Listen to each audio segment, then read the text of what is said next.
Bonjour tout le monde! Aujourd'hui, dans ma capsule On jase, je reçois un gars que lui, il arrive sur les courses à obstacles. En fait, partout où on le voit, on parle avec lui, c'est agréable. Il connaît tout le monde, il connaît plein de types de courses. Il est photographe, en fait, pour OCR Nation, mais aussi avec le temps, à travers tout ça, c'est aussi un coureur où il s'est promené aux États-Unis, au Canada pour faire les courses les plus difficiles. Il aime ça quand c'est rough. Et je parle de Ray Chivas.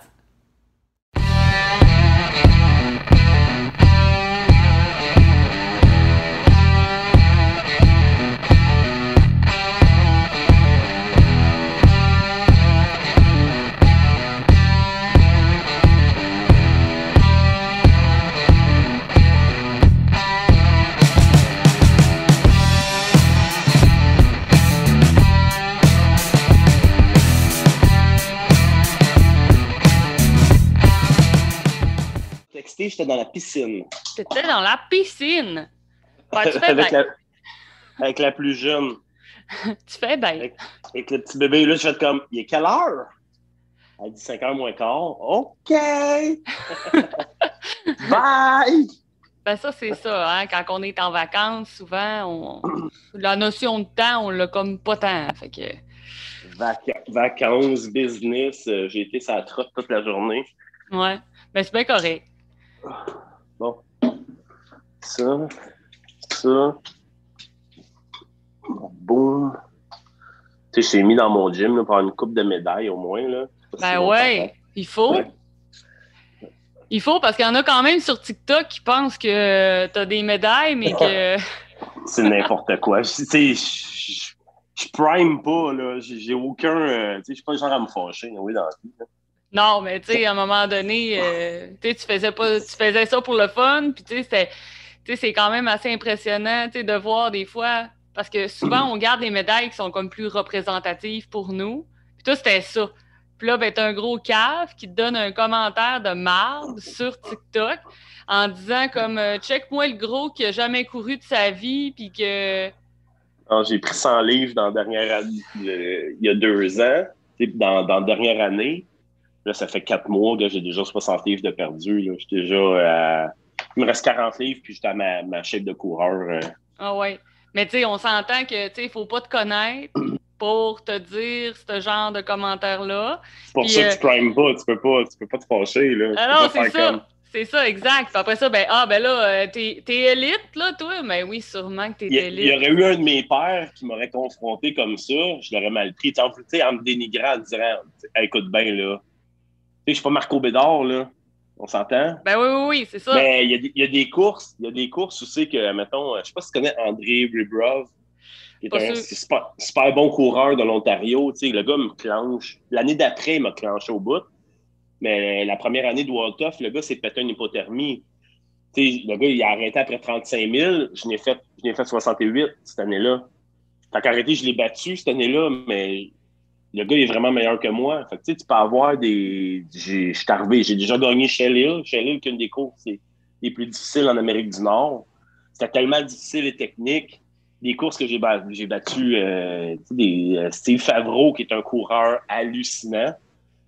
Le gars, il est resté pogné dans le rig. Moi, je suis passé dans le rig, j'ai regardé. T'es-tu correct, Steve? Physiquement. Non, mais physiquement, t'es-tu correct? T'es-tu blessé? Non, ça va. C'était pas normal que je le passe. Je l'ai passé. On a chacun nos journées. Il y a des journées que Chris, j'ai resté pogné à quelque part, puis que j'ai déjà été disqualifié à World Tough Modern aussi. Après 17 heures de course, à chaque tour que tu refais à World Tough, il te demande es-tu correct? Il te fait des signes vitaux. J'ai ni répondu en français ni en anglais. Puis le gars, il a comme rien compris. Il a fait venir Eric. Eric était là. Il a fait venir Eric. Eric, tu es capable de traduire. Le gars me demandait à quelle année j'étais né. Je suis pas capable de répondre. C'est ça, quand tu fais de l'hypothermie, là, si je l'ai vécu, t'es plus là. Okay. T'es plus là. T'es déconnecté. C'est pour ça que c'est dangereux, l'hypothermie. C'est parce que tu t'en rends pas compte. Puis, ben, quand tu passes out, là, il est trop tard. C'est trop tard. Ton corps est vraiment shut down. Puis, fait que ça, ils le préviennent en faisant des petits tests médicaux à chaque 5000. Tu sais, 1000 là, à 3 heures du matin, 1000, là, ça peut te prendre 3 heures. Là. Oh, oui. Tu sais, si tu restes pogné dans les obstacles obligatoires, fait que, mettons, tu arrives en haut du cliff puis tu jammes, là, t'as 80 pieds de pitcher, t'es jamais là 5 minutes, 10 minutes, 15 minutes. Mais si tu fais ça à 5-6 obstacles dans ton lap, au lieu de te prendre 1h20, il te prend 3 heures, 3h30. Là. Oh, oui. Puis on s'entend que ça fait partie des courses où les signes d'hypothermie arrivent souvent. C'est des courses à obstacles où il y a beaucoup d'eau et les températures, des fois, ça peut être chaud. Puis après ça, la nuit, tu tombes à très froid. Puis, il y a le premier Tough Mudder que j'ai fait à World Tough que j'ai fait à Vegas, il y a eu 100 degrés. Fait qu'on a commencé la course à midi, il faisait 50. À minuit, les obstacles étaient gelés. Fait qu'il faisait entre 0 puis -3. Puis quand on a fini la course le dimanche matin, il faisait 50. Tu sais. Fait que 50, 0, 50. On le s'entend. corps veut pas. L'eau était à 53 degrés à peu près. 53-55 degrés. C'est de l'eau qui pompe du lac Nevada pour envoyer parce qu'il n'y en a pas d'eau dans le désert. C'est toute de l'eau pompée dans le lac. Fait que l'eau, elle circule tout le temps, elle est tout le temps frette, elle se réchauffe pas. Il y avait deux places qui étaient des genres de cuves, excuse le langage, des cuves à pisse, là, où est-ce que tu t'en profitais pour pisser, parce que dans un wetsuit, tu veux pas, tu l'enlèves pas pour pisser, là. Ouais. Fait qu'il y avait deux places, là, qui étaient comment il s'appelle, donc, Blockness Monster. Tu sais, les gros blocs qui tournent. Ouais. Faut comme tu t'agrippes après, puis là, ça, l'eau était stagnante. C'était l'eau, il n'en pompait pas d'eau. L'eau, elle restait là. Puis l'autre, c'était pas l'Arctic Enigma. Tu rentres en dessous de l'eau. C'était une cage. Il y avait des cages tout le long, là, t'as genre ça pour respirer. T'as à peu près 75 pieds à faire en dessous d'un grillage. Oh, oublie ça. Moi, je suis claustrophobe en plus. Là. Ça, c'est une de mes pires. Là, tu le sais que si jamais ça va pas bien, tu peux pousser le grillage et te lever. OK. Il n'est pas de jamais là. Pour pas que le monde, justement, panique, crève là. Ils veulent pas que le monde meure quand même. Là. Ils sont pas fous de même. Ils sont pas loin, mais c'est pas le cas. Là. Ils veulent vous garder en vie. C'est ça. Bon, fait qu'écoute, je te pose des questions, puis je sais que tu vas être très capable de répondre. Moi, c'est vraiment pas des pognes. Moi, mon but, c'est d'en connaître plus sur toi, puis que les gens qui vont écouter ma capsule On Jase, ben, en apprennent plus sur toi, puis qu'ils fassent OK, je le connaissais pas comme ça, ou j'en apprends plus aujourd'hui. Moi, j'ai pas de misère à parler. Non, je devrais être pas pire. Même c'est le contraire. Tu peux comme m'arrêter, m'amener. Des fois, je pars sur une histoire, puis ça part. C'est bien correct. C'est bien correct comme ça. J'aime bien ça quand c'est comme ça. Fait qu'écoute, je faisais des lives tout seul. Là. Je faisais des lives, mettons, ça s'appelait des reviews. Je faisais des reviews. Puis je parlais 3 heures tout seul. Fait que t'es capable. Seul. Le monde il m'envoyait des commentaires, mais moi, je suis parti, là. Hey, 6 lignes, là, 6 mots, 6 phrases, là, directives. Je suis parti pour 3 heures, là. Écoute, j'aime ça, moi, dans ce temps-là. Ouais. Fait qu'écoute, la course pour toi, quand puis comment c'est venu dans ta vie? La course, comment j'ai commencé ça? J'ai commencé par faire du bénévolat. J'étais pas en shape. J'étais pas en shape. J'étais pas en shape pour courir. J'ai tout le temps été un gars de gym. J'étais un gars de gym depuis l'âge que j'ai 20 ans. Je suis dans un rat gym. Fait que j'étais un gars qui a tout le temps fait des poids. Puis dans ce temps-là, vraiment, j'étais juste la classe avant bodybuilder. Là. J'étais vraiment énorme. Je faisais 280 livres passés, des gros muscles, des gros bras, vraiment, vraiment culturiste. Puis il y a un de mes chums au gym, justement, qui me dit « Hey, Spartan Race, tu connais ça? » Non. Là, je te parle de ça je ne veux pas me tromper, là, mais c'est à peu près 2012-2013. Fait que, il me dit « Hey, tu connais ça, Spartan Race? » Non, c'est quoi? C'est des courses à obstacles. Moi, je pars à rire. Dans ce temps-là, je faisais pas de cardio pantoute. J'avais de la misère à courir entre 2 poteaux de téléphone. Ben, j'étais capable d'élever le poteau de téléphone, par exemple. Fait que je dis, ça serait cool. Il dit en plus, souvent, il te paye une course ou t'as des chandails gratuits ou quoi? T'as des chandails gratuits? Hein? Moi? Qui est une fashion whore? Fait que, ouais, chandail gratuit, let's go. Fait que, si j'avais pris le chandail ou je pense que j'avais pris la course. Je me souviens pas pour être bien franc, là, ça fait une dizaine d'années. Puis, je me rappelle même qui j'ai vu au début. J'ai vu BMB, j'ai vu Damien. J'ai surtout vu Damien. C'est Damien qui m'a marqué. Oh oui, oh oui. Tu sais, moi, je suis un gars de métal en plus. Je suis un gars je suis un gars de toutes les sortes de musique, mais entre autres, le heavy metal. Puis je vois le métalleux arriver, puis il avait vraiment l'air d'un métal. Oh oui, le lion. Damien, je le salue, qui est un de mes best buddies. Mes chums de Québec. Puis la crinière, il arrive, puis il n'y a pas le profil quand même. Tu dis le BNB qui passe juste avant, puis t'as lui qui arrive après. Tu fais comme, OK, puis il est peut-être pas en bonne place au bon moment, mais pourtant, oui, tu le connais, tu sais que c'est un coureur émérite du Québec, c'est un de nos meilleurs coureurs obstacles. Tu sais. Ouais.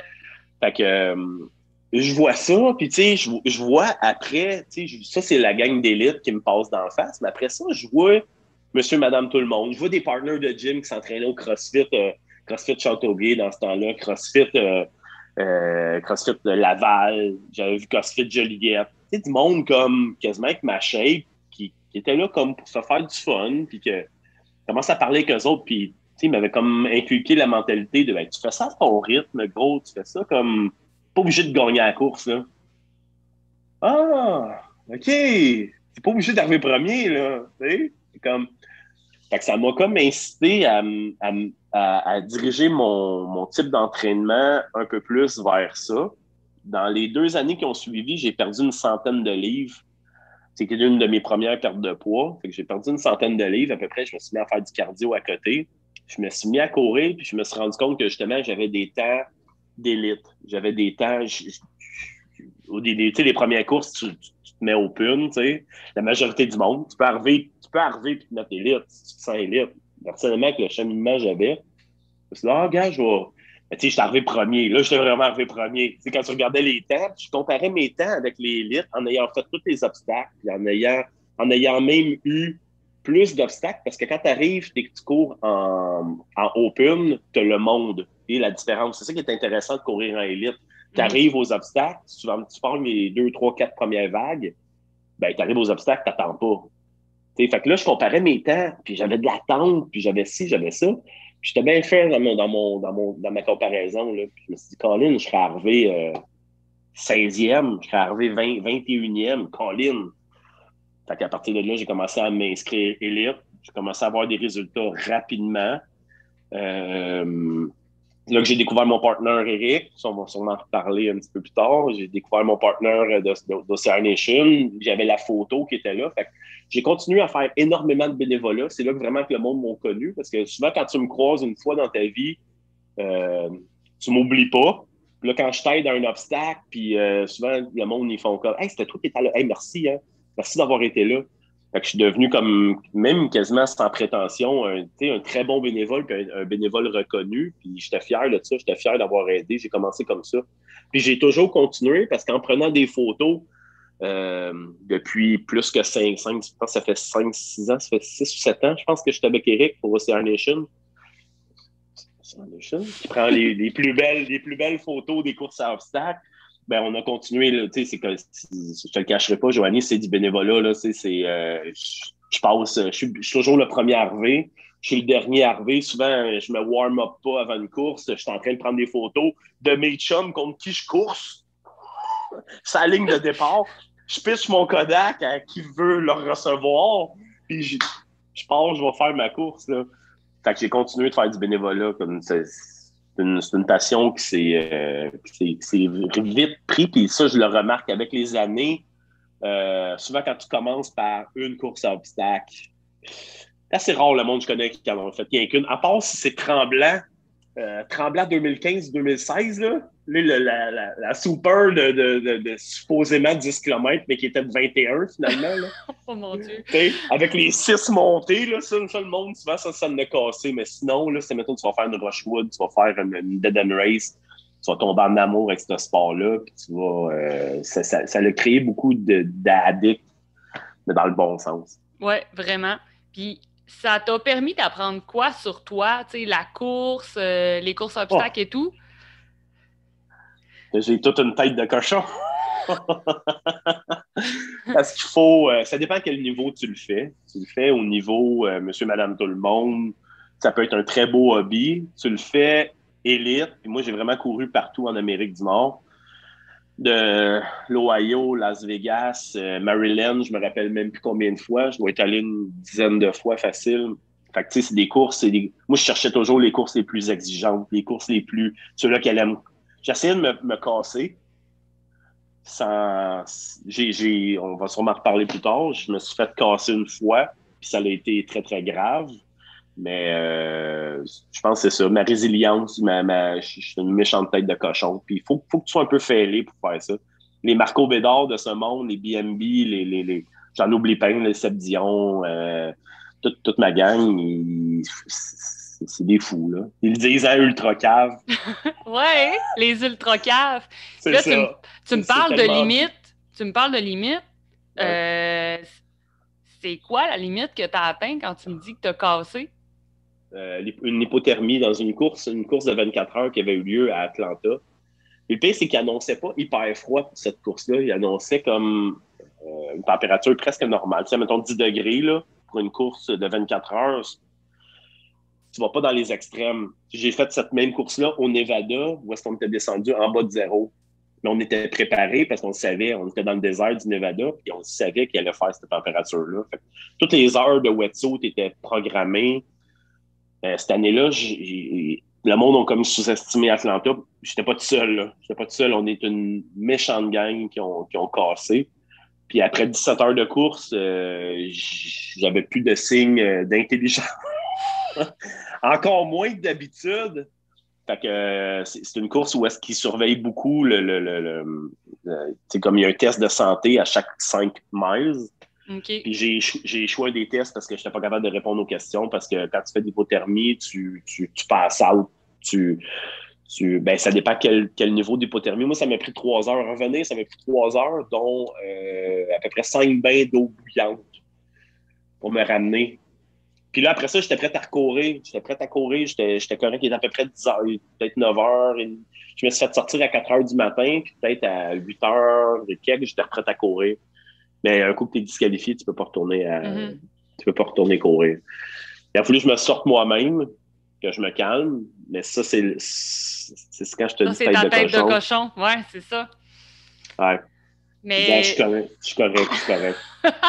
Ouais, c'est ça. Mais tu sais, là, tu me parles d'une limite qui n'est pas nécessairement la tienne. Tu sais, je parle de la limite où ce que la température a mené à jouer avec ton corps. Y a-tu arrivé des fois où il y a une course que ça a vraiment t'as atteint des limites, là? Tu sais, vraiment personnel, là, au niveau de la course, puis que... Ou bien c'est vraiment celle-là la plus importante, là. Rester pogné dans un obstacle, là. Puis abdiquer, je sais pas si Battle Frog, Montréal, je sais pas si ça dit quelque chose. J'avais fait Trois-Rivières dans la pluie. OK. Ouais. Battle Frog, ouais. Trois-Rivières, c'est ça, c'est la Montréal, c'est Battle Frog Montréal. OK. Ils appelaient ça. Elle a été faite à. J'ai la médaille juste là. C'est une de mes médailles les plus représentatives parce que je l'ai pas fini en élite. J'étais vraiment. Puis ça, j'étais à mon prime dans ce temps-là. Ça allait super bien. Il y a eu énormément de pluie, il faisait froid. Puis on était pognés à un obstacle qui était le rig. On était toutes là, c'est pas dur. Toute la gang, même. J'avais Jesse Bruce juste en avant de moi. Puis à chaque fois que Jesse essayait, c'est moi qui essayais après. Après ça, on retournait en arrière de la file parce qu'on échouait, puis on échouait, puis on échouait. On a resté là en moyenne. Moi, je pense que j'ai resté là 2h30, je me trompe pas, à cet obstacle-là, qui est un rig, un platinum rig. Là, je pense qu'il y avait des longs bâtons lisses, il y avait des anneaux. Il y avait un gros beam carré, mais il pleuvait à Sio. Il pleuvait à Sio, il faisait froid. Plus tu t'essayes, plus tu perds ta grippe. Puis Jesse, il finit. Ça c'est encore un de mes. Ça me travaille encore mentalement, cet événement-là. J'ai pas réagi nécessairement de la bonne façon, mais ça a été la manière que j'ai réagi. Puis ça, ben écoute, ben, Jesse finit par abandonner. Jesse, il me regarde puis il me dit, Bro, I can't do anymore. Puis il me serre dans ses bras, il dit, It's my birthday today. Fait que, tu sais, je fais comme. On se fait une grosse caresse, puis c'est souvent ça le monde de course à obstacles, c'est ça aussi. On n'est pas tous un contre les autres. On est, au bout de la ligne, on est une grande famille. On souhaite pas de malheur à aucun. Moi, j'ai souvent arrêté une de mes courses, même en élite, arrêter une course pour aider un ami, aider un partner. T'sais. Fait que là, je me suis dit, là, ça m'a cassé. Ça m'a cassé en me disant, si Jesse est en avant de moi, puis il abandonne, Chris, il est 20 fois meilleur que moi, le gars. Excuse-moi, Colin. Colin de Ben. Oui, Colin. Bon, ça arrive, j'ai vu Maxime Martin l'autre jour, fait que il n'y a pas de trouble. OK, je suis correct. Je me suis dit, ça m'a comme cassé. J'ai comme réagi de cette façon-là. Par après, j'aurais pu me dire absolument le contraire. J'aurais dû dire, Jesse a abandonné pour lui, puis pour moi, puis je suis capable, puis je suis meilleur que lui. J'aurais tellement dû avoir ce réflexe-là, mais c'est pas le réflexe que j'ai eu dans... Tu sais, il y a tout le temps, tu sais, un once of a life, tu sais, une fois dans notre vie, il y a une décision des fois qu'on regrette, qu'on a pris, que moi, ça a été là. Ça a été là, j'ai fait comme... J'ai réessayé, je pense, 3 coups, puis il arrêtait pas, il me sortait pas de la tête. Jesse vient de partir. Jesse a abandonné. Puis j'en ai vu là, au fil des années là, se blesser, là, se déchirer les mains, s'hypothéquer les épaules. Je l'ai vu. Après cette course-là, je me suis moins acharné. C'est pas grave, c'est une médaille, c'est pas grave. Là. On s'en fout. Là. On s'en fout. Blesse-toi pas. Blesse-toi pas. Il y a une limite entre. T'as quasiment plus de mérite à abandonner qu'à continuer. Mm-hmm. Cette ligne-là, Joanie, là, elle est pas loin une de l'autre. Là. Fait que je continue dessus, j'abandonne. Puis il y a des courses que j'ai pas fini. Puis je suis fier de dire, elle m'a cassé, je l'ai pas eu physiquement. Mais elles sont très, très. Sur 300 courses, là, j'ai compte même pas sur une main. Là. J'ai compte sur une main. C'est pas arrivé souvent. Ben non. Puis, qu'est-ce qui t'avait attiré au départ? Oui, ton ami t'a parlé d'une Spartan, puis tu l'as vu en étant bénévole, mais qu'est-ce qui t'a vraiment embarqué, attiré à te dire, je vais aller dans la course à obstacles et non, mettons, les courses sur route ou peu importe? C'est-tu parce que ça venait chercher le côté un peu de la préparation physique plus la course? Du tout? Ça va te jouer dans la boîte? C'est ça. C'est ça, c'est revenir le plus crotté possible. Tu sais, il y a le coureur, tu sais, il y a différents types de coureurs. Ouais. Tu sais, il y a le coureur qui a le gros tas de boîte, là, puis comme qui essaie de contourner un peu. Tu as celui-là qui passe à moitié dedans, puis tu as celui-là qui plonge dedans.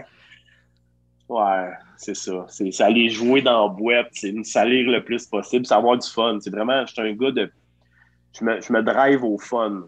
Tu sais, j'embarque dans plein de projets. J'ai plein de projets dans ma vie que j'ai du fun. C'est pas l'affaire la plus payante, c'est pas l'affaire la plus valorisante, c'est pas ci, c'est pas ça, je m'en fous, c'est pas ça. Mm-hmm. J'ai-tu du fun à le faire? Oui. Let's go. Fait que c'est ça. T'sais, la première fois que j'en ai fait une, ça s'est bien passé. Comme je te dis, j'ai eu des bons résultats. Je suis revenu, j'étais tout crotté. C'était le fun. C'est le plaisir. C'est le plaisir qui a fait que j'ai embarqué. C'est pas... Puis ben la course, j'ai jamais fait de trail.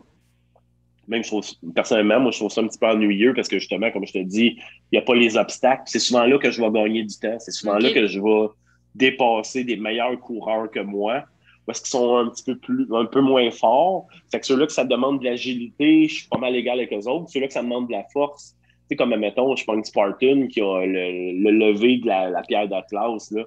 Elle pèse la moitié des coureurs contre qui que je course. Mais moi, je suis capable de la pogner à une main. T'sais, puis je fais des babayes avec l'autre main en même temps, puis je les encourage. Fait que, tu sais, c'est ça. Ta plus grande force pour toi, c'est tous les obstacles que tu vas avoir. Là. C'est ça. Plus que d'obstacles. Les courses qui étaient vraiment difficiles, les obstacles, j'ai eu des très bons résultats à cause de ça, justement. Tu sais, comme des courses comme je t'ai déjà parlé, Shell Hill, qui était une course mythique au Vermont. La course, il y avait 72 obstacles sur 10 km. 72? Ouais, ça donnait un obstacle aux 800 mètres. Je sais pas si tu connais T'as-tu interviewé Vincent Larochelle? Non, tu connais mais à venir, j'aimerais ça beaucoup. Ben oui, je connais Vincent, par exemple. Oui, je connais Vincent, très bien Vincent.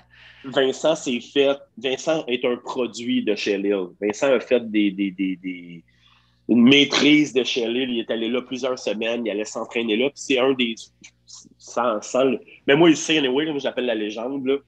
Mais c'est un des meilleurs Québécois dans les obstacles. Il a même son propre parcours chez lui, qui est le parcours le plus difficile au Québec, de loin, mais de loin.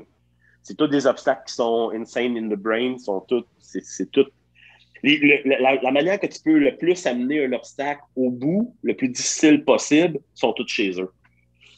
Fait que, ça, je te dis, ça, c'est un produit de Shell Hill. Shell Hill, cette course-là, moi aussi, je suis déjà allé faire des cas de perfectionnement là-bas. Que justement, si tu es capable de passer Shell Hill, si tu as des bons résultats chez Shell Hill, d'habitude, tu te débrouilles relativement bien en course à obstacle.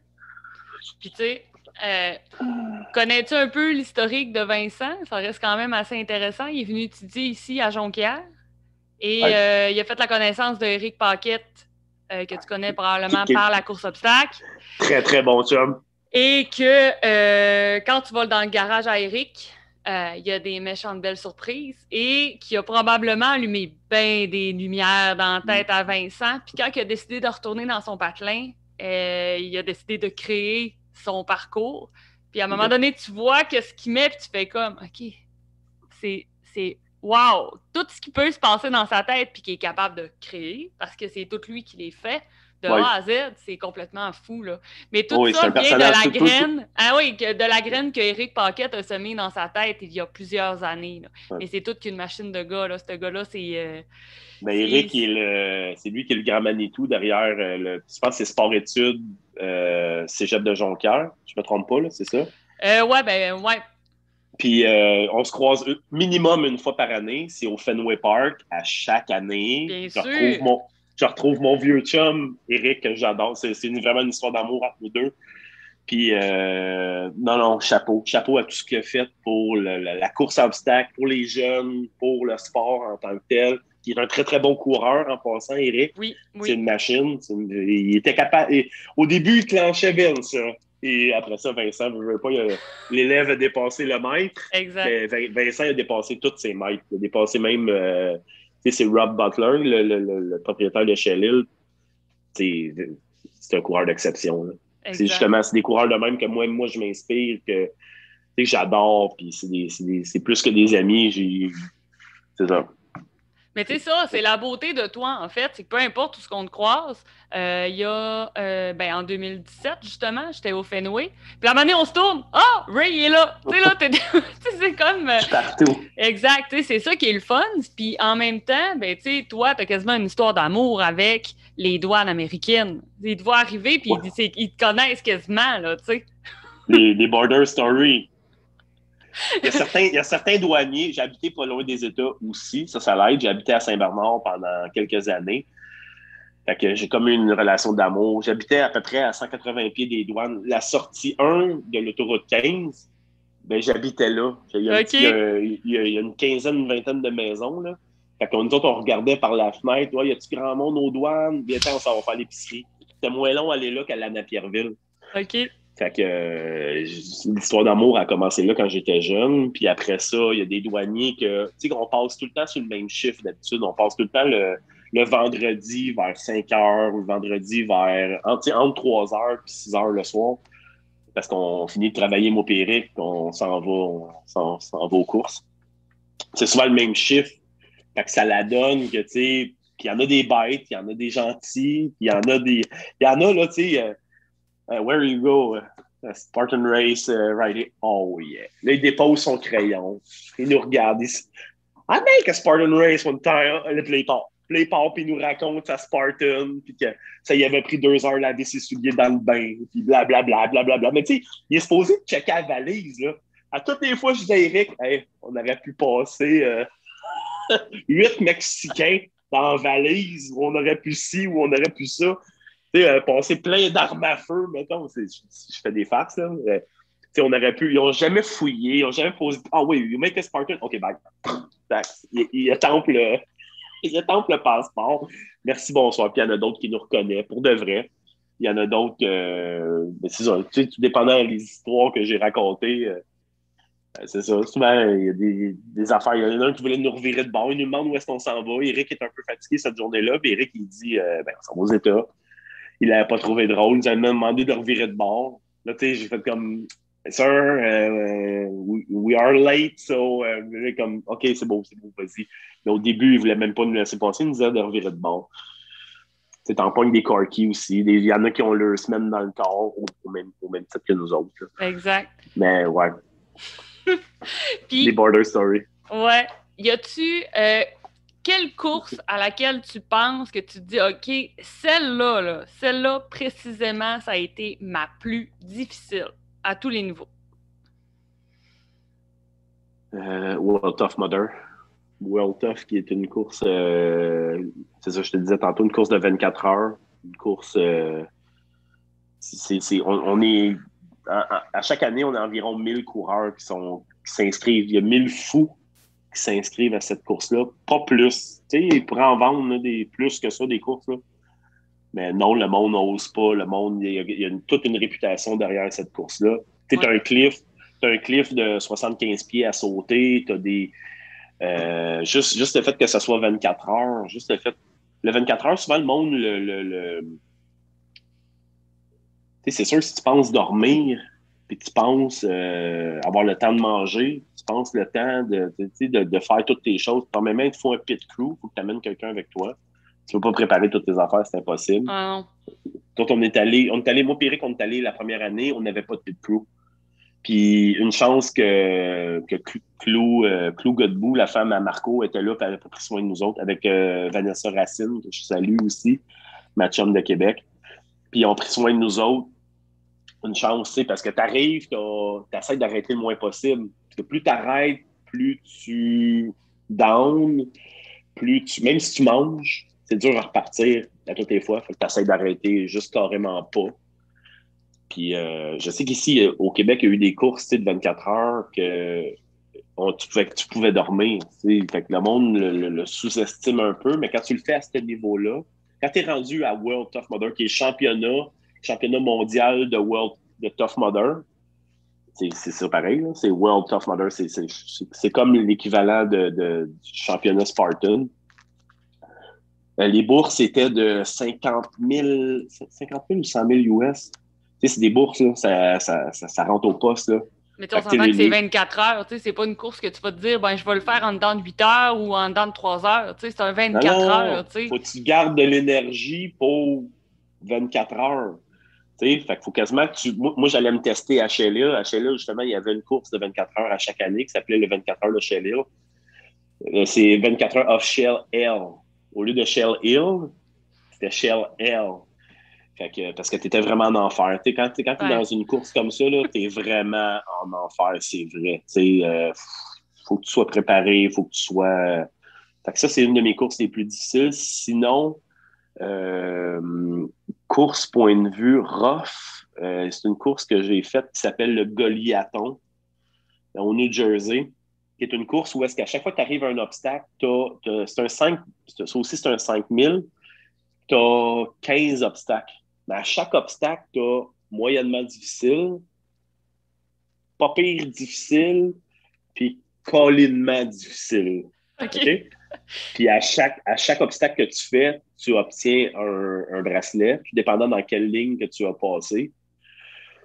Fait que c'est d'évaluer, puis t'as pas le droit de recommencer. Fait que si tu pars dans la ligne easy, tu peux pas revenir en disant « Ah, cool, je vais essayer l'autre ligne. Okay. » Tu dis, si tu rentres dans la ligne ultra difficile, tu pars, puis c'est pas faisable, ben tu lâches, puis tu continues, tu vas faire l'autre obstacle.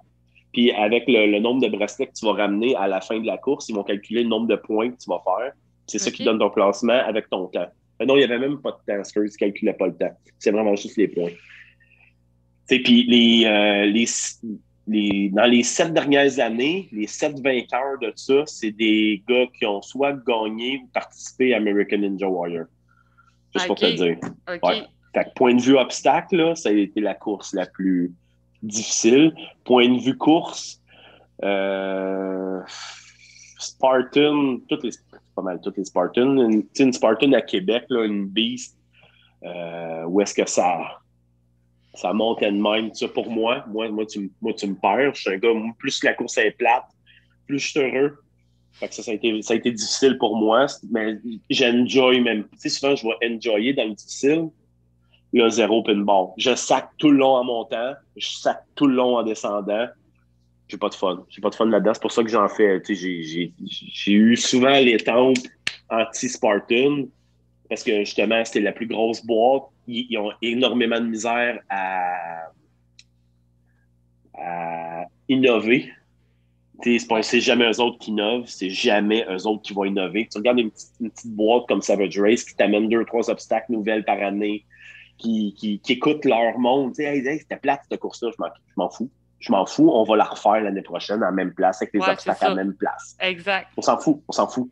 Tandis que Savage, ils ont besoin d'un mauvais commentaire pour faire comme « Ah oui, t'as pas aimé ça? OK, attends une seconde, on va régler ça. » Puis je connais les propriétaires personnellement, c'est exactement de même que la boîte à marche. Faire l'opposé de Spartan. Tu vas me dire, ouais, mais ils ont le succès. Ils ont le succès parce qu'ils ont eu le monopole pendant des années. Exact. Regarde, là, Spartan, il n'y en avait quasiment pas. Puis tous les gros coureurs, tout le monde s'est en allé avec Savage l'année passée. Parce que Spartan faisait un petit peu moins de courses. Puis le monde ont comme allumé. Fait que plusieurs de mes coureurs qui étaient vendus à côté, de mes amis coureurs qui étaient vendus à côté à Spartan, sont en allés vers chez Spartan, vers chez Savage Race. Mais tu sais, c'est parce que quand tu regardes, grosso modo, tu n'as pas besoin d'en faire 50 000 Spartans pour comprendre un peu leur façon de penser. Tu as juste besoin d'avoir un problème avec Spartan. Juste, mettons, de vouloir transférer une course, puis là, tu viens de catcher comment ça marche. Puis tu te rends compte que quand ça vient au Québec, il y a beaucoup de choses qui viennent pas suivre avec ce qui arrive aux États-Unis. Ouais. C'est comme, c'est pas cohérent. Un petit peu plus intéressante, puis un petit peu mieux runné aux États-Unis. Exact. Un petit peu. Ils vont t'amener un obstacle par année. Ils vont avoir un petit peu d'innovation. Tu sais, as des places comme Killington aussi, ben, c'est mythique. Spartan est là. Oui. C'est sûr qu'ils vont mettre la gomme à chaque année pour ça. Leur championnat aussi. La gomme est là parce que l'argent sponsorisé à côté, dans le temps, c'était Reebok. Je suis pas sûr que c'est encore Reebok présentement. Mais Reebok, puis il y avait le monopole, puis il y avait tout le monde voulait faire une Spartan, tout le monde voulait une trifecta. Moi, je pense que je suis le seul coureur que je connais qui est fier, j'en ai fait aucune. Zéro! J'ai couru des beasts, j'ai couru des ultras, j'ai couru toutes les courses, mais jamais la même année, j'ai jamais assez fait pour, tu sais, je fais des années que je peux avoir fait 5 sprints, l'autre année d'après, 3 sprints, une super, puis l'autre année d'après, une beast, puis j'ai jamais fait de trifecta, puis j'en suis quasiment fier. Mais tu sais... Allô à toutes mes amis. Allô Sam Hébert, tous mes amis de Spartan. Mais tu sais, en tant que tel, c'est bien correct pour Samuel, c'est bien correct pour tous ces coureurs-là, je leur lève mon chapeau, mais dans le sens où tu t'en vas aux États-Unis, quand j'ai fait Fenway, c'est là que j'ai comme vraiment compris, OK, au Québec, il manque quelque chose, mais comme je te disais tantôt, tu as juste à essayer, en fait. Ouais. D'essayer de communiquer avec eux autres, soit, mettons, parce que tu as envie de faire évoluer un peu la compagnie, puis tu comprends qu'il y a des lacunes, il y a une cohérence qui ne va pas avec la philosophie de pensée de où ce que ça devient aux États-Unis. Puis je trouve ça un peu dommage parce que à la base, je pense que c'est toute cette course-là qui nous a allumé là, une étoile dans les yeux en disant « Wow! Hey, » oui, c'est le premier bénévolat, c'est ça, je t'ai dit tantôt. Exact, le premier bénévolat que j'ai fait, c'était là, parce que c'est la plus grosse course, parce que c'est les mieux arrangés quand même, c'est les plus... ils n'auront pas de problème de time chip, ils n'auront pas de problème de... La machine est rodée à côté. C'est quand tu deviens un peu plus exigeant point de vue coureur, ou est-ce que moindrement ça chie dans la panne, ça va pas bien. Puis à Fenway, à chaque année, le fondateur est là. Je l'ai toujours vu là, à chaque année. Je le rencontre à chaque année, je le vois à chaque année, il est toujours là. Il est à Killington. Puis Joe, il est tout le temps, Joe Decina, il est toujours au Fenway Park, puis il est toujours, tu sais, c'est des courses où est-ce que, ben, faut que ça run, faut que ça soit comme, parce qu'il est là. Il y a d'autres courses où est-ce qu'il est pas là, où est-ce que c'est un peu plus... Puis, tu sais, en même temps, c'est mythique, là. Tu sais, tu t'en vas au Fenway, t'as le Fenway Park, tu fais juste le regarder de l'extérieur, puis ça dégage quelque chose. Tu t'en vas faire la course à l'intérieur. avec mes tatous des Yankees. Tu sais, moi, je suis vraiment pas fan de baseball, tu sais, mais tu sais, ça reste que, tu sais, je suis une joueuse de hockey. Fait que, tu sais, c'est le sport, ça reste quand même. Ben, tu sais, nordique canadien, là, fait fois 50, ça te donne la rivalité entre les Red Sox puis les Yankees. Fait qu'à chaque fois, moi, je suis là, je m'en vais voir parce que, je sais pas si tu as remarqué, mais ceux qui gardent le terrain en bas, personne parle. Même tous les employés du Fenway Park travaillent pendant la course. Puis à chaque fois, je vais, même la mascotte, j'ai une photo que je pourrais t'envoyer, peut-être que tu pourrais peut-être mettre, là. Je suis en train d'étouffer la mascotte. Pour de vrai, la mascotte des Red Sox, là, je suis vraiment en train d'étouffer. J'ai expliqué au gars, parce que, tu sais, je veux pas brûler de punch, là, mais il y a quelqu'un dans la mascotte. OK? Oui, c'est ça. J'étais capable de parler au dude dans la mascotte en disant, je viens de Montréal, check mes tatous. Le gars fait comme, OK. Je peux-tu t'étouffer pour la photo? J'étais en train d'étouffer, puis on s'est donné des props. Même l'année d'après, comme je t'ai dit souvent, quand tu me croises une fois, l'année d'après, you remember me? Fait, j'entends Montréal. Oui, c'est cool. C'était le même dude qui était dans Mascotte. C'est quoi ton plus beau souvenir de course? Hey, ça, c'est quasiment chien comme question. Tu m'as dit que t'avais pas de pogne. Ben, tu sais, des fois, ça peut être, tu sais... Ah, j'en ai plein, j'en ai tellement, des beaux moments, des moments que j'ai aidé du monde, ou est-ce que, comme je t'ai dit, pour moi, ça, c'est des beaux moments. Tu sais, arrêter ma course pour sauver un de mes chums, aider quelqu'un qui a une crampe, prendre des photos pour quelqu'un, puis me faire dire par après, c'est la plus belle photo que j'ai de ma vie. C'est la plus belle photo que j'ai avec mon fils. Merci d'avoir fait cette photo-là. Des moments avec Eric, mon partner, des moments de course. Les 2-3 dernières années, je les ai pris un peu plus relax avec ma femme. On prenait le temps de courir, d'avoir du fun, de pas juste penser côté élite, d'aller faire des courses. Ça, c'est des super beaux moments que j'ai eu avec elle. Des courses que j'ai faites entre amis. C'est pas, je vais être plate, là, mais c'est pas des résultats. C'est pas un résultat, je m'en fous. Il y a des résultats que j'ai eus, j'ai détesté ma course. Je suis arrivé premier, j'ai gagné la course, je suis arrivé troisième. J'ai fait mon meilleur résultat pour moi. J'ai fait une 7e place, puis je pensais arriver avant-dernier. C'est pas ça. C'est pas ça. C'est vraiment ce que je te dis, c'est des moments de course, là, des moments où est-ce qu'ils reviendront, que tu peux pas forcer, que tu peux pas rencontrer quelqu'un, rencontrer un vieux chum il s'en vient à sens inverse, ce qui est perdu. Puis ça fait 3 ans que tu l'as pas vu. C'est là, des situations là, out of nowhere, des beaux moments. C'est sûr, il y a certaines faire un résultat personnel puis en être fier, c'est sûr que ça reste un beau moment. Mais ça va être beaucoup plus, moi, personnellement, les côtés humains, le côté, comme je te dis, des belles rencontres, ça, c'est des beaux moments pour moi. C'est un succès. Je peux même avoir un de mes plus beaux moments de course, check bien ça, quand Anne Champagne, elle a gagné, quand elle est arrivée première à l'Ultra, à AZ. Ouais. Puis elle m'est tombée d'un bras. Parce que j'étais là, puis je l'attendais, puis je la suivais. J'ai suivi plein de fois, je la poussais. Puis on se parlait beaucoup, beaucoup, beaucoup, beaucoup dans ce temps-là. Puis c'est une de ses dernières grosses courses à obstacles. Après ça, elle s'est comme plus mis à faire de la train. Mais tu sais, ça aussi, je peux t'envoyer la photo que je l'ai. Là, je suis en train de la ramasser à terre. Puis je gueule après le monde qui amène de l'eau parce que tout le monde fait juste dire félicitations, mais elle s'en fout comme en 40. Elle est en train de crever à terre, là, tu sais. Parce qu'elle a rentré, elle a fini overall 3e, je pense. Elle a battu tous les gars, elle a battu tout le monde. Ça, c'est un moment pour moi qui est. Allô, Anne. Allô, Anne. Ça l'écoute. Allô, Anne. C'est un super beau moment de course que j'ai eu. Des victoires de mes amis, quand Eric, quand mon partenaire, il se surpasse, puis c'est un foutu bon coureur, lui aussi.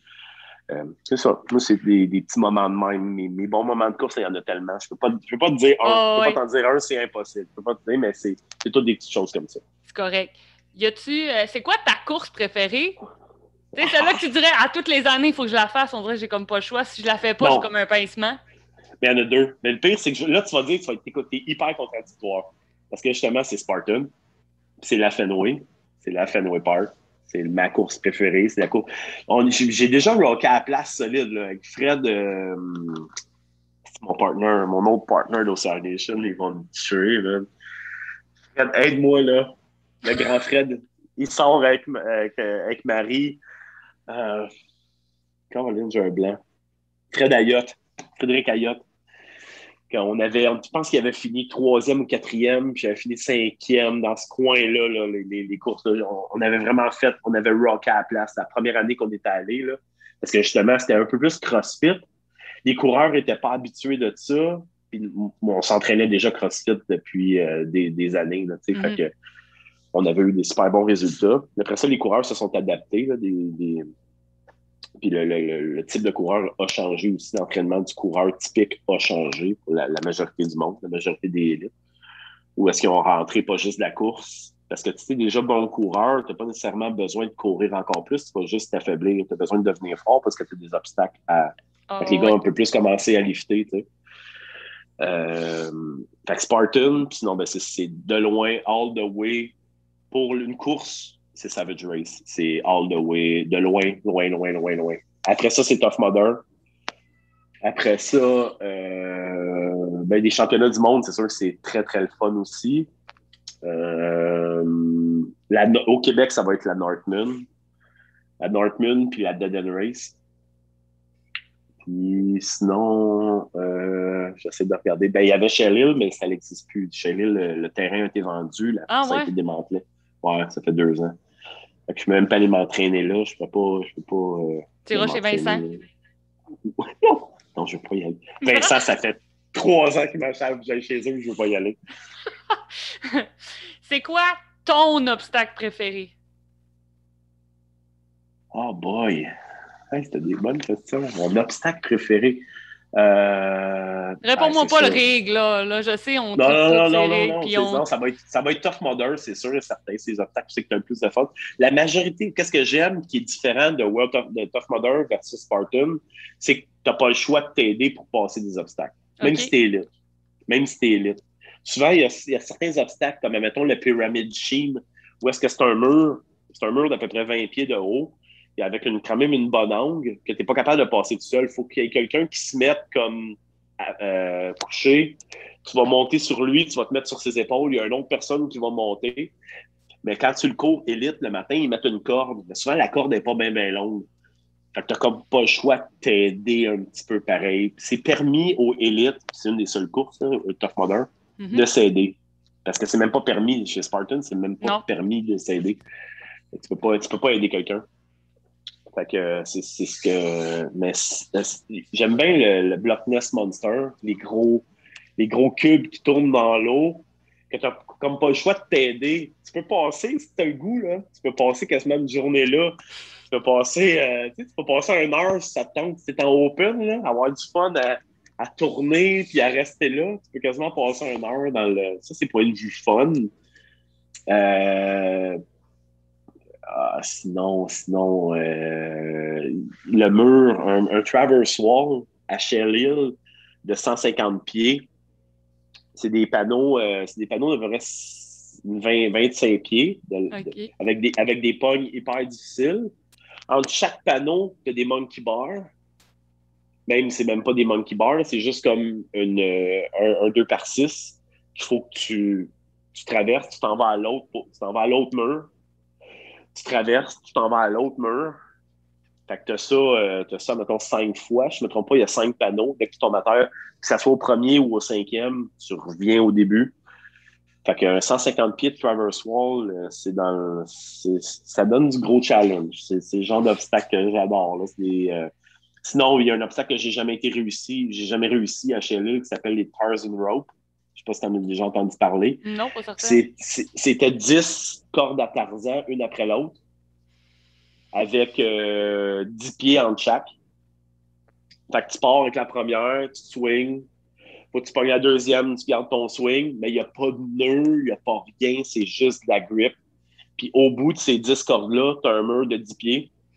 Fait qu'il faut comme que tu sais, mettons, t'as les 10 cordes comme ça, là. Faut comme que tu montes en même temps. Puis je te jure, t'as tendance à descendre. Fait que t'arrives au bout, là, même si tu réussis la 10e corde, là, t'as un mur de 10 pieds, puis il faut que tu gardes ton swing pour être capable de le passer. J'ai jamais réussi. J'ai jamais, même pas en pratique. J'ai déjà passé 3 heures là, juste à me concentrer sur cet obstacle-là pour finir par le réussir.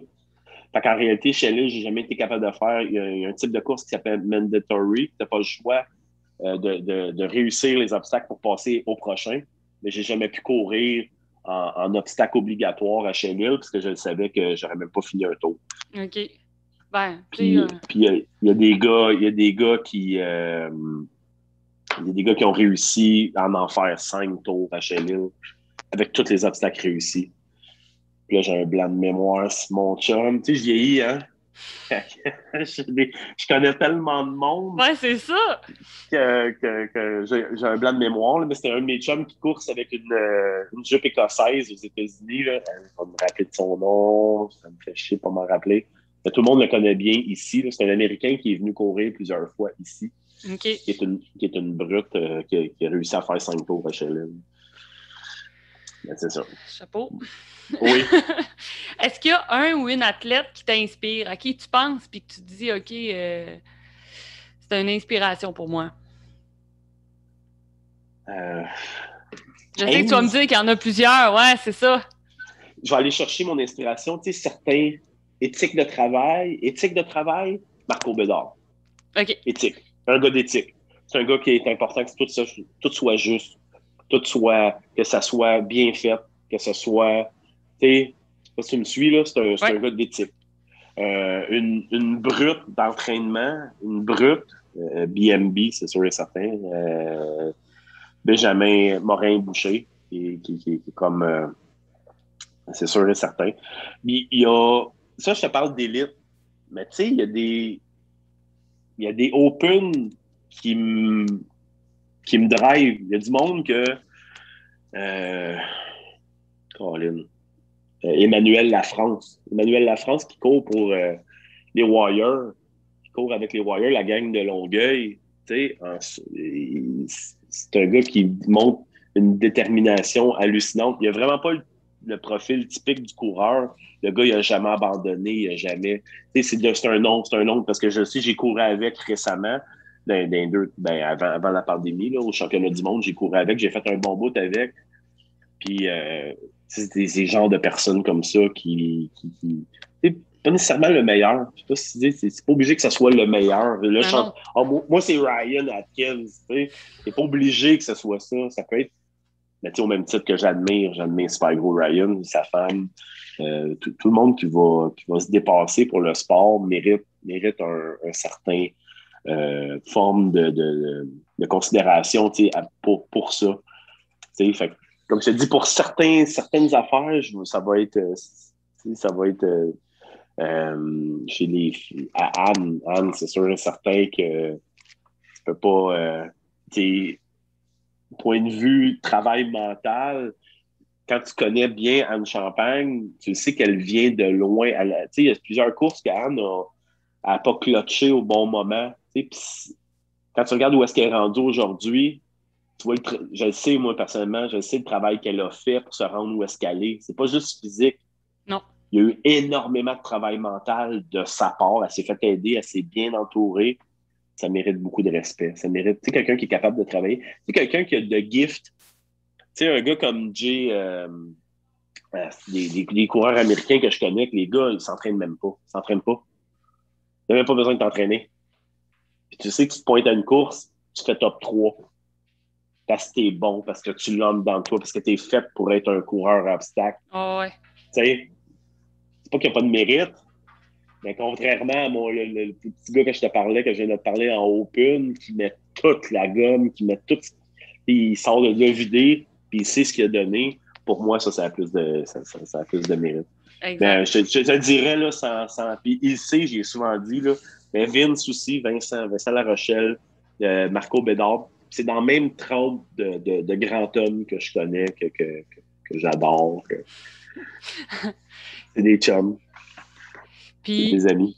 Selon toi, l'avenir au niveau des courses à obstacles, là, ça va ressembler à quoi? On a eu la pandémie, que peut-être qu'il va rentrer un peu dedans, mais selon toi, l'avenir au niveau des courses à obstacles, ça va tourner à quoi? Je ne sais pas comment ça va finir par sortir. Je ne sais pas comment ça va... les courses en tant que telles. Le monde, j'ai revu le monde parce que je suis allé à des courses depuis même en pandémie. Il y a eu des courses au Québec, il y a eu des courses qui ont eu lieu. Puis j'ai été étonné de voir la réaction du monde où est-ce que le monde s'en crie. Le monde il s'en foutait un petit peu. Il était content de se revoir. Il y a eu comme trop de laps de temps entre les coureurs, là. Fist bump, puis caresses, puis je pense pas que ça allait changer grand-chose dans la communauté. OK. Qui va se relever de ça? Quel organisateur? Il a fallu qu'ils remboursent des courses, il a fallu qu'ils cancellent des courses, ils n'ont pas fait d'argent. Ça, j'ai peur. Ça, j'ai beaucoup peur. J'espère qu'on ne perdra pas toutes nos bonnes courses au Québec. Tu sais, il y a un joueur très, très, très important au Québec qui a été un petit peu aussi en plus, juste avant la pandémie, qui a été un petit peu dans la polémique.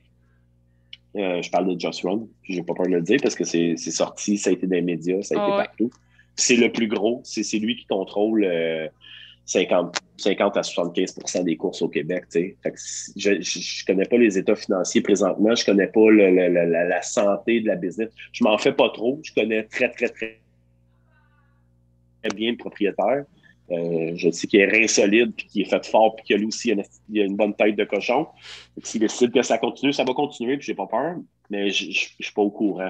Pour ce côté-là, le côté coureur, comme je te dis, je pense que le monde a hâte de recourir. Ouais. Le monde... moi et Eric, on a eu un meeting hier, on s'est parlé, on se doute que les douanes vont réouvrir le 21 juillet. Le championnat du monde qui s'en vient au mois d'octobre. On pouvait pas rien préparer, parce qu'il y a des affaires qui remboursent pas, des locations d'hôtels, des ci, des ça. Fait qu'on on va y aller mollo encore cette année. Puis moi, anyway, je suis en train de retrouver la shape. J'étais out of shape, bien raide. Fait que tout ça ensemble là, font que moi, j'ai pas peur pour le sport en tant que tel. Puis il va y avoir des gars, tu sais, il va en avoir d'autres. Tu sais, on disait que maintenant, justement, c'était quasiment saturé. Il y en avait trop de courses au Québec. C'est vrai. Ce que je crois pas. Je crois pas pantoute. Il y a une course pour tout le monde. Tu peux faire une course à chaque fin de semaine. La preuve, aux États-Unis, il y a 5-6 grosses courses par semaine.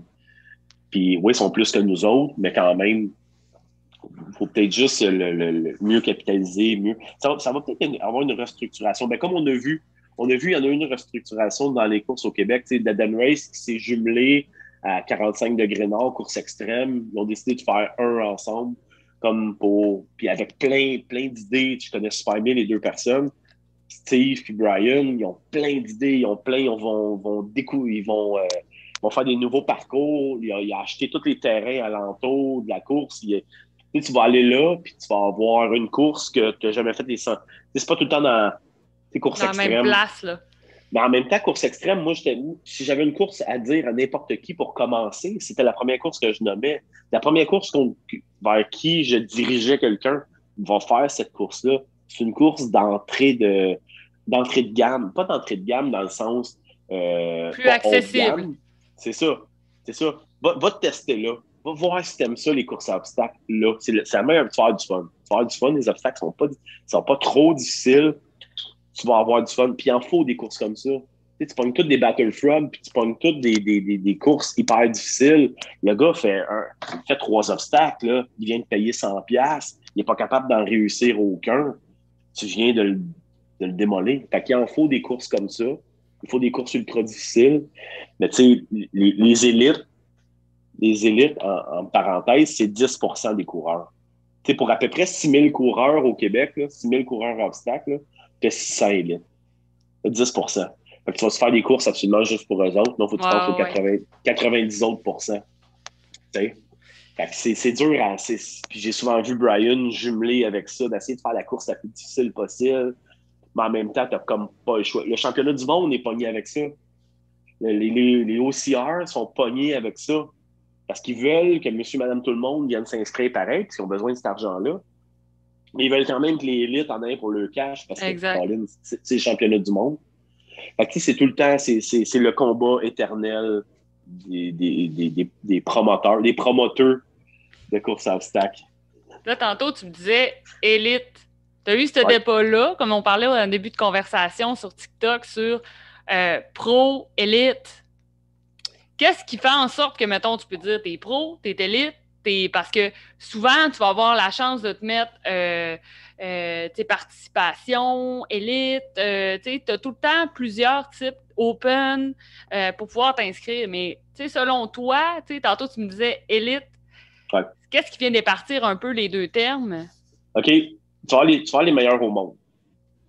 OK, à partir de là, ben, tu vas avoir le dernier, tu sais, l'impro, admettons. Tu pars un pro. Un pro, c'est quelqu'un qui va, sa vie au complet est comme, ben, anyway, tu n'as pas le choix que ça soit ça. Sinon, tu n'auras pas les résultats pour être pro. Et pour être pro, la majorité, surtout, admettons, faut que tu sois capable de gagner des courses. Ça, c'est la vraie façon de te déclarer pro. C'est eux autres, le championnat du monde, c'est vraiment eux autres qui ont le meilleur barème pour dire tu es pro. Est-ce que tu es capable de rentrer un 10 en bas de 45? Es-tu même en bas de 35, quasiment? Là? Je me rappelle plus les temps qu'ils demandaient. Est-ce que tu as gagné une course? Est-ce que tu as fait un podium? Est-ce que c'est ça? C'est ça un pro. C'est quelqu'un qui est capable d'arriver premier, qui va juste penser à arriver premier, pas faire une course. Mm. Après ça, mais comme je te dis, c'est touché parce que tu as quand même le premier pro, tu as Ryan, mais tu as quand même le dernier pro. Tu sais, celui qui est arrivé dernier d'un pro, là. Il aurait-tu été mieux de se mettre élite, puis d'arriver premier élite? Puis c'est la même chose chez les élites. Chez les élites, là, mettons que tu as 600 élites, mais les 100 derniers, là, il aurait-tu dû se mettre amateur, puis avoir des meilleurs résultats, ou rester là? Tu sais, c'est tout le temps, il y a tout le temps comme un il y a une zone grise, là. Ben oui, à chaque fois. Mais moi, je te dis, c'est dans lequel que tu sens que tu as ta place. C'est là que, tu sais, ça, c'est dur parce que c'est de l'humilité, c'est de l'intelligence, c'est de l'humilité, c'est avoir une prise de conscience de soi-même, c'est être capable de voir nos résultats, pas juste dans notre cœur, mais sur papier, de dire, bon, OK, j'ai pas les... Pareil comme là, je recommencerai une course, Joanie, là. Penses-tu que j'irai élite? Réponds. Ben, selon ce que tu me parles, non. Mais toi, en tant que tel, ben oui, c'est sûr, mais je ne considérerais pas comme une participation. Ben, j'aurais comme pas le choix de passer par là, tu sais, comme j'ai fait au début. Mais tu accepterais le fait d'être participation? Je l'ai fait plein de fois. Je l'ai fait même des années aussi que j'ai couru élite. Moi, je te dis, des super belles courses que j'ai eues avec ma blonde, c'est que ma blonde c'est pas une élite, mais ma blonde, ma femme. Puis, courir avec elle, c'est des super belles courses que j'ai eues. J'ai eu autant de fun, j'ai eu même plus de plaisir. J'avais pas la pression, j'avais pas si. Je me suis pas fait mal, je me suis, tu sais. Fait que j'ai fait des super belles courses. Puis c'est savoir où c'est que tu es rendu, c'est savoir où est-ce que tu. Puis à la limite, là, c'est pas la fin du monde si tu te trompes. Tu penses que tu es rendu. Souvent, même, ça va être un reality check. Tu vas faire comme OK, je suis arrivé avant-dernier, j'ai pas eu de fun. Mais au même titre que tu as le même minding de je suis arrivé avant-dernier, puis je suis content, j'ai couru dans l'élite. Ouais, c'est ça. Ça dépend tout le temps, toi, où tu es rendu. Fait que le best, c'est d'être capable de s'auto. Puis moi, je suis qui pour te dire que toi, t'es arrivé avant-dernière dans l'élite. T'as-tu eu du fun? Ouais? Fine. Je suis qui, moi, pour te dire, mets-toi dans Open? Ou chialer. Ici, on est bon en maudit là-dedans. Ah, de quoi tu parles? Je pense que TikTok, là, c'est la meilleure affaire. Chialer. Ben, oui, je me fais du fun sur TikTok. Sur TikTok, j'ai comme plusieurs... là, je suis un peu plus revenu gym. Mais tu sais, j'ai chialé sur le COVID, j'ai émis des opinions, je parle de ma famille, je me fais du fun. sur TikTok, j'aime bien ça. J'ai commencé ça pour checker. J'en ai une de 13 ans ici. j'ai checké juste, j'ai downloadé TikTok juste pour la checker. Puis après ça, je me suis rendu compte que, ben, tu sais, j'ai une parole quand même assez facile, puis ça a comme parti, puis je fais ça. Il y a des vidéos que j'ai eu 300 000 views, il y a d'autres vidéos que j'ai 132 views. C'est souvent ceux-là que je mets le plus de temps, que j'ai le moins de views. Oui, c'est vrai, hein? Souvent, c'est sur le fly, dans le char. Je fais comme j'ai une idée, je la dis, je la fais. Puis, mais là, j'ai ma to-do list TikTok, là, où c'est que je mets mes idées que je veux faire, tout ça. Qu'ils prennent soit un costume, ou qu'ils prennent du temps, ou une toune, ou faut que j'ai besoin de Marie, j'ai besoin de ma femme pour le faire. Fait que je me fais des petites listes, là, mais j'aime bien ça. Ça passe le temps pendant Oui, c'est pendant ça. le COVID. Puis, en parallèle, avec la photographie, comment c'est venu, en fait, la photographie dans les événements de course? Est-ce que c'est parce que tu es photographe de base ou, tu sais, comment ça en est venu à toi d'aller... Je m'en souviens pas. Je me souviens pas qu'est-ce qui a fait le déclic. Est-ce que tu faisais de la photo toujours... avant? Oui, j'ai toujours pris de la photo, pas professionnellement. Ça n'a jamais été mon métier. Mon métier, je suis peintre, peintre automobile, mais je suis peinture des camions. Mais mon métier, c'est peintre carrossier débosseur. Ben oui, j'ai un autre job. Je fais pas juste manger des piments forts pour faire des photos de course obstacle puis jouer dans la boîte. Alors, j'ai un métier 40 heures semaine, même des fois plus. Mais non, je pense que j'amenais mon Kodak. J'amenais mon Kodak pour prendre des photos, sûrement de la famille, de ma fille. J'ai commencé à courir avec ma fille. Au début, j'aimais bien ça, puis ça faisait une activité avec elle, puis elle tripait. Aujourd'hui, elle veut rien savoir. Ma plus vieille, là, elle veut rien savoir des courses. Il y a arc, de la boîte. Ah, même pas yark, c'est arc, de la boîte. Me salir mes ongles. Fait que j'ai perdu ma petite partner, mais je pense que c'était ça. J'ai commencé à prendre des photos. Après ça, je me suis rendu compte, j'ai quand même un œil de photographe, tu l'as. Je sais que tu en fais de la photo aussi. Un peu, fait que, ben c'est ça. Fait que tu as un œil de photographe, tu vois bien les photos, tu vois bien les obstacles. Plus tu fais d'obstacles, plus tu sais quand shooter. Fait que je me suis rendu compte que j'avais un bon. Puis une année, j'ai croisé Eric dans un parking. Puis ben moi, souvent, je parle avec des inconnus. Je vais au dépanneur. Moi, je vais au dépanneur, tu me perds 10 minutes. Je parle avec la fille du dépanneur. Je vais mettre du gaz, tu me perds 10 minutes. Je parle avec le gars du gaz. C'est tout le temps comme ça. C'est tout le temps. C'est difficile. C'est pas facile, ma vie. C'est mais je vraiment pense pas que c'est ce qui facile. fait la force dans le fait de te connaître. C'est que, à un moment donné, on te voit en tant que photographe dans les événements, puis tout ça, sauf qu'on te croise, puis tu vas te rappeler de nous autres. Tu sais, genre, peu importe ce que tu nous as vu dans quelle course. Souvent, j'ai une discussion. On a vraiment une petite discussion. Souvent, je m'intéresse à l'humain, je m'intéresse à la personne. C'est pas juste. Puis je vais te regarder en pleine face. Ça, je me suis souvent fait dire. T'sais, le monde se rappelle de moi à cause de ça. Puis souvent, moi, je me rappelle des gens à cause de ça. Il y a comme une connexion qui se fait. Exact. L'être humain est très, très, très, très, très important pour moi. Ça va me faire rire parce que j'ai été boss à ma job, puis je traitais les gars assez rough. Et s'il y a des gars qui entendent ça, avec qui je travaillais, ils vont dire non. Il était pas fin.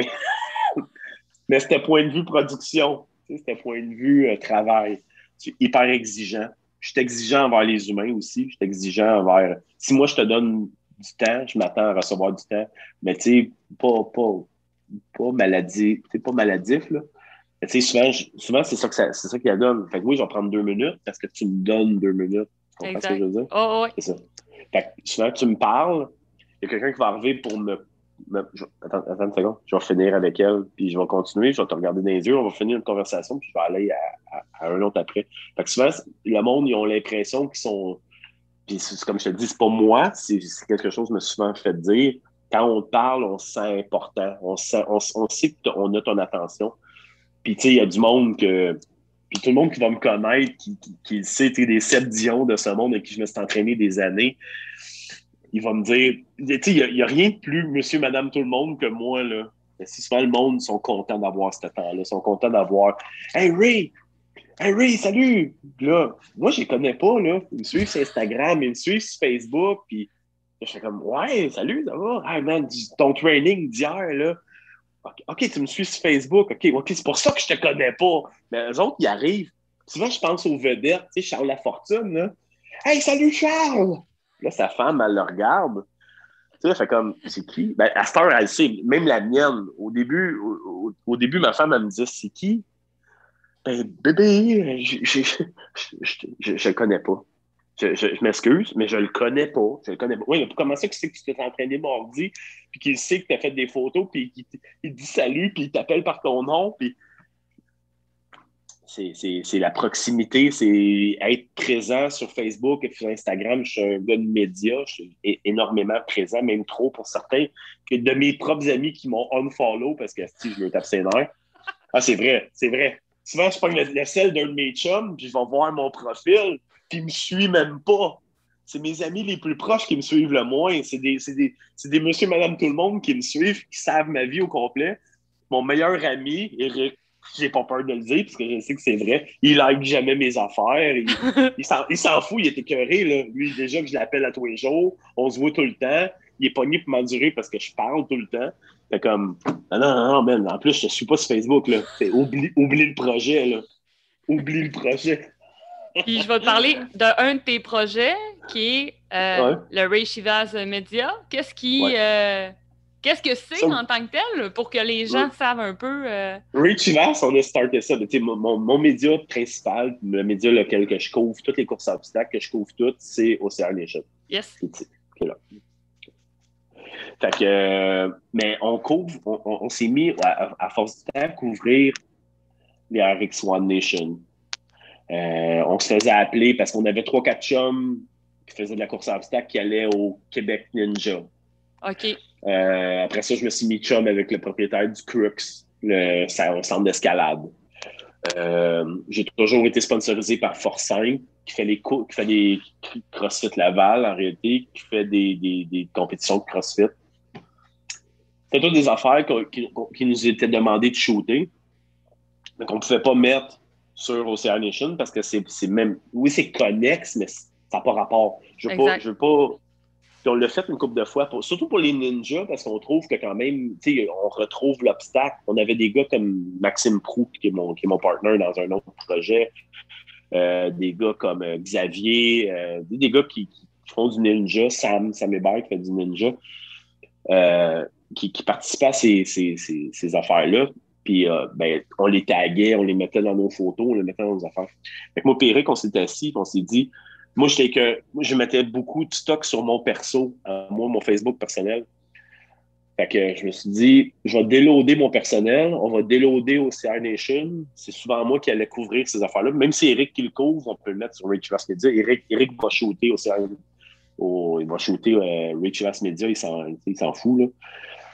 Puis on déload Ocean Nation, on déload nos Facebook personnels en trouvant une place pour mettre ce stock-là. C'est surtout le CrossFit à la base. J'avais plein de contrats. J'ai parti ça. Moi, j'ai eu le meilleur flash ever de partir ça au mois de novembre avant le COVID. Ouais. Fait que tout a été annulé après. J'ai couvert un ou deux trucs que j'ai mis là-dessus, mais j'ai comme parti, puis j'ai comme capitalisé en même temps sur Ray Chivas et non pas juste Ray Chivas Media. Souvent, le monde nous demandait du gear, nous demandait du stock. Même moi qui achète des chandails de mes chums, comme j'ai une amie aux États-Unis, Cathy Purcell, qui a parti sa propre brand. Et Cathy, c'est celle-là qui a le gros Spartan rouge dans la face, qui pose Spartan partout. Bon, Cathy, elle a parti son propre brand. J'ai acheté chandail, camisole, ça pour... ça a une pièce à faire avec ça, de un, mais de deux, surtout, propager son image à elle, qui était une super belle image. La fille, elle encourage les jeunes à faire des Spartans, puis à s'inscrire, puis à s'entraîner. Au même titre que, ben, souvent, le photographe Ray a inspiré des gens. Le monde aime me suivre. Je dis, gars, j'ai parti mon brand, puis j'ai eu raison, j'ai vendu pas loin de 1000 unités, en plein COVID. Fait comme là, le monde porte fièrement le fait que j'ai comme tradé ça vers un peu plus gear, mais les affaires de CrossFit, mec, tout rouvre, mec, tout soit On attend juste ça. On attend juste ça pour aller shooter. On s'ennuie de shooter, on s'ennuie de notre monde, on s'ennuie de la maison. On peut pas se rencontrer. Même là, ça débloque là. Ouais. Mais c'est ça. C'est ça qui a. Fait que Ray Chivas, c'est comme une extension de Ocean Nation, mais je reste. On a eu cette discussion-là en plus hier, à savoir c'est quoi tes projets, Alex? Et oublie ça, je suis membre fondateur de Ocean Nation avec Eric. Je vais toujours rester Ocean Nation. Ma priorité est Ocean Nation. Puis mon sideline est plus Ray Chivas Media comme je te le dis. Mais je pense que le monde sont capables de faire la part des choses, je vais toujours rester identifié. Tu sais, Ray, c'était Ray.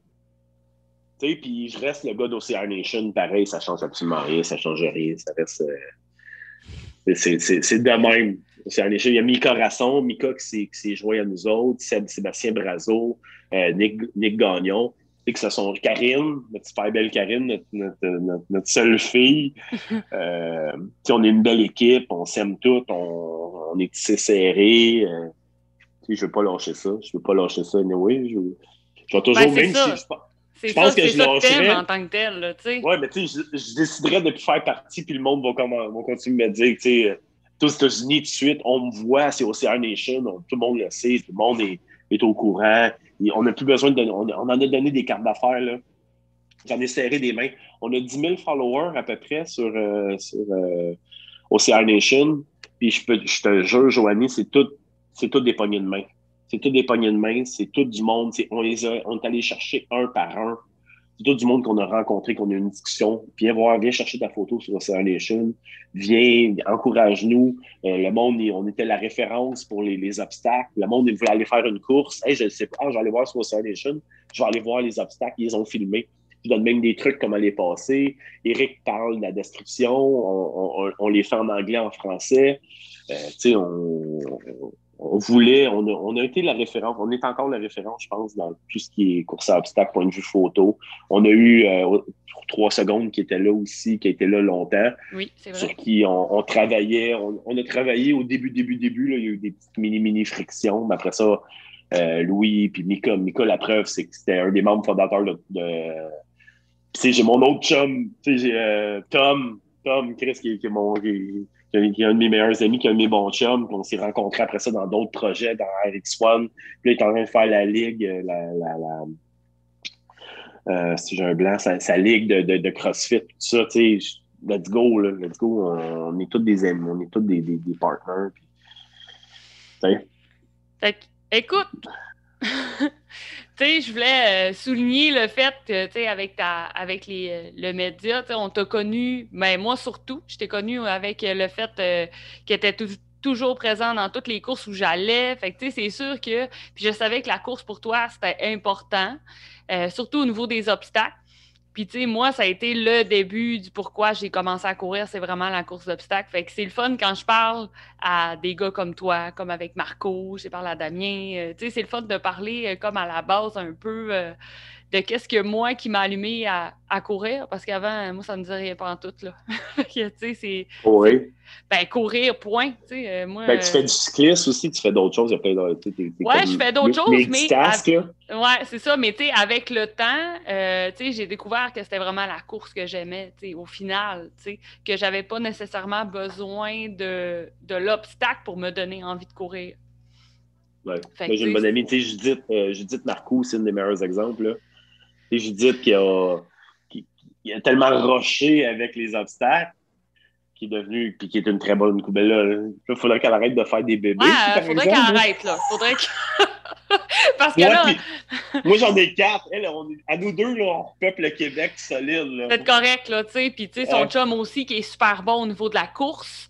Mais, tu sais, que les deux... Sébastien? Non, J'ai comme un blanc, mais, tu sais, au niveau de la course... Son chum. Ouais, son chum, à Judith Marcoux. Mais tu sais que les deux ont fait Boston à quelques reprises, puis sont toujours surpris de se qualifier. Mais tu te dis, OK, Judith, je pense que tu comprends pas que c'est un athlète d'exception. Elle s'entraîne pas, comme on parlait tantôt. Elle s'entraîne pas, bam, elle se qualifie pour Boston. Puis il y en a d'autres. Elle n'a pas moins de mérite, là. Tu sais, c'est ça que je disais tantôt. Ça veut pas dire parce que tu t'entraînes pas que tu n'as pas de mérite. Mais... Non. Tu sais, c'est vraiment une génétique. Je pense juste que pour exemple, pour Judith, c'est vraiment... Ben écoute, c'est une athlète d'exception. Je suis certaine que, tu sais, là, son dernier vient de sortir. Ben, elle va recommencer à courir, puis elle va repogner les PB qu'elle avait il y a quelques années, puis tu sais, c'est incroyable. Ce petit brin de personne-là, parce qu'elle est vraiment pas grande, elle est tout petite, puis 4 pieds 11 sans livres. C'est hyper impressionnant. Fait qu'écoute, tu sais, c'est sûr que pour moi, j'étais contente que tu acceptes. Tu me dis, ça donne bien, ça donne dans mes vacances, puis tout ça. Puis, tu sais, c'est sûr qu'on va avoir l'occasion bientôt de se recroiser dans les courses et je l'espère. Puis, mais si tu vas faire un part 2 aussi, il n'y a pas de trouble. J'ai pu te jaser ça pendant. J'ai aucun problème avec ça. Tu sais, moindrement, je sais pas qui est invité cette semaine, là. Let's go! On pourrait quasiment faire une. Je vais te mettre dans mon part 2, il n'y a pas de trouble. Tu m'arrives avec d'autres questions, là, puis let's go, on repart, puis j'en ai des anecdotes, des affaires que je peux même pas raconter, là, comme si je te parlerais de Maryland 2018. Oh, aïe, aïe, aïe! Ben écoute, je le garde en tête, je le mets sur ma liste, puis écoute, c'est sûr qu'on s'en reparle pour une deuxième partie, puis au pire, ça sera des souvenirs ou des trucs comme ça, puis je suis certaine qu'il y en a plein qui vont vouloir écouter tes histoires.